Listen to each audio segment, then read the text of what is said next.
हरेक पुरुष मान्छेले पैसा भन्दा बढी श्रीमती सम्हाल्नुपर्छ, किनकि श्रीमती टुटेपछि धन, भाग्य र शान्ति सबै टुट्दछ।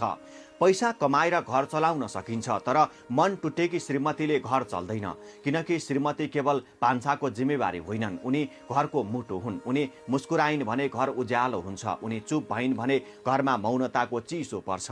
पुरुष दिनभरि बाहिर सङ्घर्ष गर्छ, तर त्यो सङ्घर्षको अर्थ त्यही हुन्छ जहाँ साँझ उसलाई बुझ्ने, थकान सोध्ने, मौन पढ्ने एक नारी बसेकी हुन्छन्।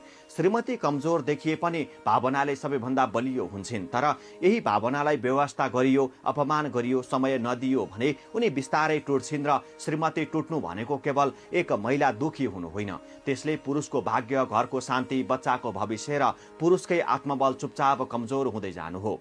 पैसा गुमे फेरि कमाउन सकिन्छ, तर विश्वास गुमेपछि घरभित्रै पराइपन पस्छ। त्यसैले समझदारी पुरुषले पहिले श्रीमतीको मन सम्हाल्छ, उसको आँसु सुन्छ, उसको मौन बुझ्छ, किनकि जहाँ श्रीमती सुरक्षित महसुस गर्छिन् त्यहाँ पुरुषको भाग्य पनि सुरक्षित हुन्छ। घरमा शान्ति हुन्छ र जीवन आफै सही दिशामा हिँड्न थाल्छ।